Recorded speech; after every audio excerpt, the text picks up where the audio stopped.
Before you decide to get behind the wheel after a few drinks this holiday weekend, we want to remind you to drive sober. Shannon Sims shares how one tragedy and the power of forgiveness changed the lives of two men who now hope to change the culture of drinking and driving. This is a story about forgiveness and friendship. What started out as a tragedy will hopefully turn into change.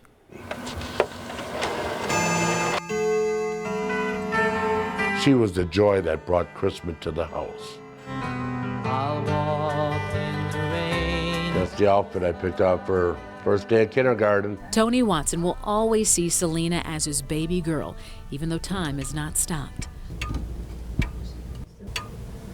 A freshman at Carroll College, she was studying to be a teacher.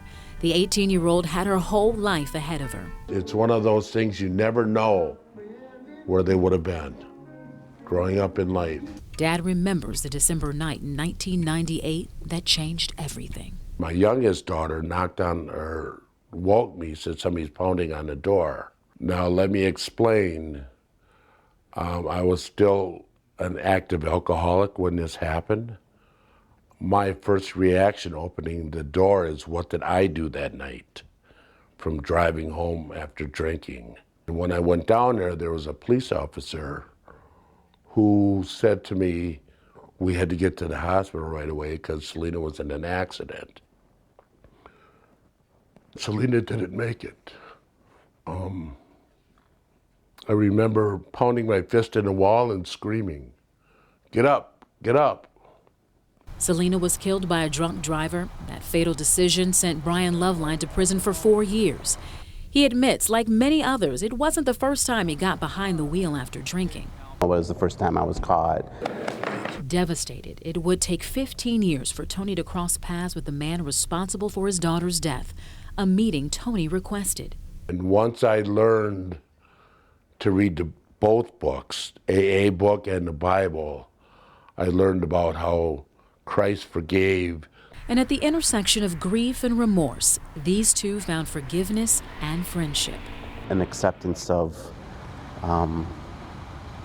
things that you don't expect in life, right? That you kind of have to be careful what you wish for, because sometimes they come true. Because there was always this part of me that wanted that to happen, that someday, like Tony and I could make a connection. Over the years, they've shared their testimony in churches, and tonight here in front of 200 OWI offenders as part of a victim impact panel. On this journey together, they hope to inspire and encourage people to make the decision to drive sober. Thanks, brother. Thanks for coming. We both agree that if we can have one person not make that decision to get in the car and drink and drive and have a result of that I had, that would be a success. Both men have been sober for 15 years, and they acknowledge it took a complete change of lifestyle to reach that goal. Carol and Steve. Well, that's good to know. Thank you very much, Shannon. And if you have a story to share or a question to email us, you can do that. Email us at drivesober@tmj4.com or just call us at 866-WI-SOBER.